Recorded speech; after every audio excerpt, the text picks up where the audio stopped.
अपना नामांकन भरने के लिए पहुंचे राजनांदगांव से कांग्रेस के उम्मीदवार और पूर्व मुख्यमंत्री भूपेश बघेल ने ईवीएम पर सवाल उठा दिए। कहा कि सभी चाहते हैं कि वीवीपैट मतदाता के हाथ में आए और वे अपने वोट खुद डब्बे में डालें, उसकी गिनती हो। उन्हें मैच फिक्सिंग का भी उन्होंने मुद्दा उठाया। ईवीएम को रोकने क्या उपाय है? तो मैंने निर्वाचन आयोग के जो प्रश्नोत्तरी है, जिसमें प्रश्न क्रमांक 303, उसका उल्लेख मैंने किया कि 384 नोटा सहित यदि नामांकन करते हैं और कैंडिडेट रह जाते हैं तो वहाँ फिर ईवीएम से चुनाव नहीं होगा, बैलेट पेपर से होगा। अब ईवीएम पे लोगों का विश्वास तो रहा नहीं। अभी जो वीवीपैट है वो मतदाता के हाथ में आए और वो बॉक्स में डाले और उसकी गिनती हो, ये तो सभी चाहते हैं। जो कहा मैच फिक्सिंग की बात, तो वो शंकाएं तो सब में है। तो हालांकि ये कोई नई बात नहीं है। कांग्रेस जब जब चुनाव हारती है, जिन स्टेट में, प्रदेशों में हारती है, तो ईवीएम को लेकर सवाल खड़े करती है। राजधानी भोपाल, रायपुर से हमारे सहयोगी जुड़ रहे हैं। भोपाल से विवेक हैं और रायपुर से रोहित हमारे साथ हैं। सबसे पहले विवेक, मैं आपके पास आ रहा हूँ। ईवीएम भी कभी कभी सोचती होगी कांग्रेस पार्टी को लेकर कि आपके अनुकूल परिणाम आए तो सब ठीक है, लेकिन परिणाम अनुकूल नहीं आए तो ईवीएम बेवफा हो गई। विवेक,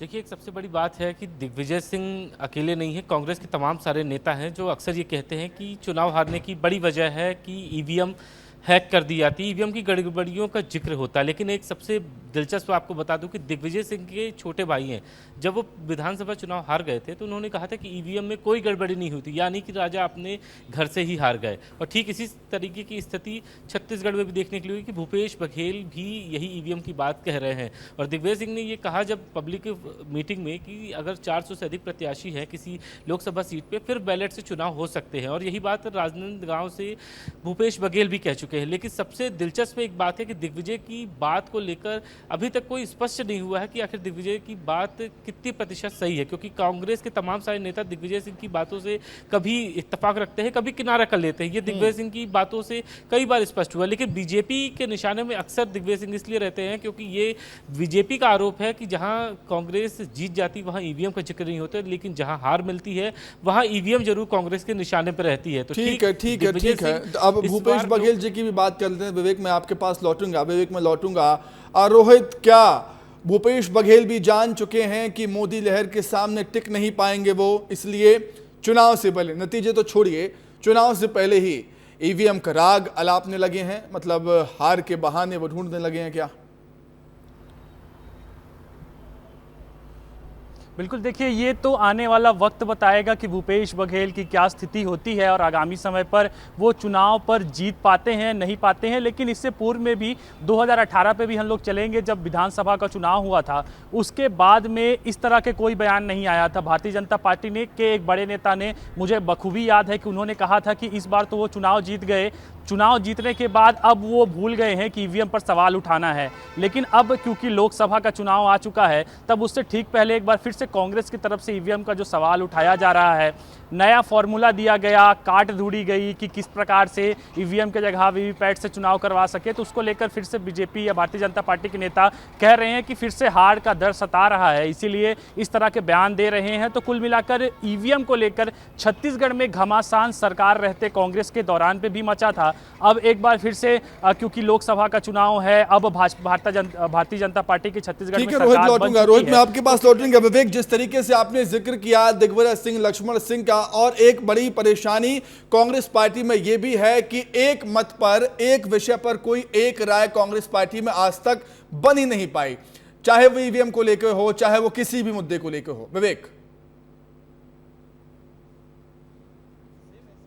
देखिए, एक सबसे बड़ी बात यह है कि पिछले जब 2023 के चुनाव पूरे हुए और दिग्विजय सिंह ने 24 के इलेक्शन से पहले एक बड़ी बात कही थी और ईवीएम हैक करके दिखाई थी। एक बड़े ही सॉफ्टवेयर इंजीनियर को बुलाया था अपने आवास पे, ईवीएम कैसे हैक हो सकती है इस पे पूरा डेमोन्स्ट्रेशन दिया था। लेकिन इसके बाद भी लक्ष्मण सिंह ने कहा कि दिग्विजय सिंह की बात पूरी तरह से गलत है, यानी कि दिग्विजय सिंह की बात का कोई समर्थन ही नहीं कर रहा है। कांग्रेस के नेता जरूर कर जाते हैं, लेकिन दिग्विजय सिंह के भाई ही उनकी बातों से इनकार कर देते हैं। फिर ऐसे में जो तमाम सारे कार्यकर्ता हैं वो असमंजस की स्थिति में है कि दिग्विजय सिंह की बात बात मानी जाए या फिर कांग्रेस की बात मानी जाए, क्योंकि दिग्विजय सिंह की बात का खंडन तो खुद लक्ष्मण सिंह कर रहे हैं। तो ऐसे में सवाल ये है कि दिग्विजय सिंह कितना ईवीएम को भुना पाते हैं और ईवीएम की गड़बड़ी को लेकर कितना मुखर हो सकते हैं। और जब इस चुनाव में मोदी की लहर चल रही है और ठीक है रोहित बार बार ईवीएम का राग अलापना कांग्रेस पार्टी की अब आदत बन गई है और निर्वाचन आयोग ने, चुनाव आयोग ने चुनौती दी है ना कि आप आइए ईवीएम को हैक करके बता दीजिए। कोई हैक ही नहीं कर पाया, लेकिन बार बार यही सवाल, जब भी चुनाव आते हैं बार बार यही सवाल, ईवीएम ईवीएम ईवीएम।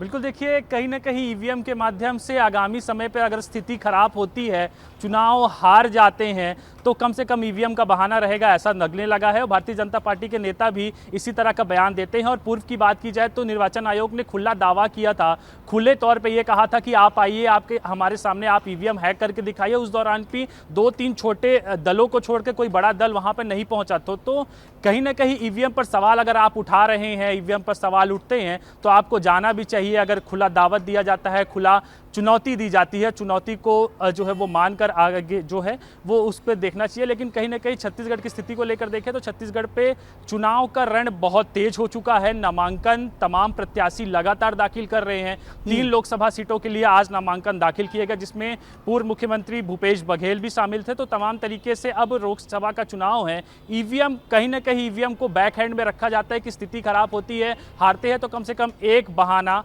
रहेगा। लेकिन इस सब के बीच में मोदी लहर चल रही है, आगामी समय पे क्या कुछ होता है वो आने वाला वक्त ही बताएगा। बिल्कुल बिल्कुल, कर्नाटक विधानसभा चुनाव जीत गए, तब कुछ ईवीएम का राग नहीं अलापा कांग्रेस पार्टी ने। बहुत शुक्रिया विवेक, बहुत शुक्रिया रोहित, आपका जुड़ने के लिए, तमाम बातचीत के लिए आपका बहुत धन्यवाद।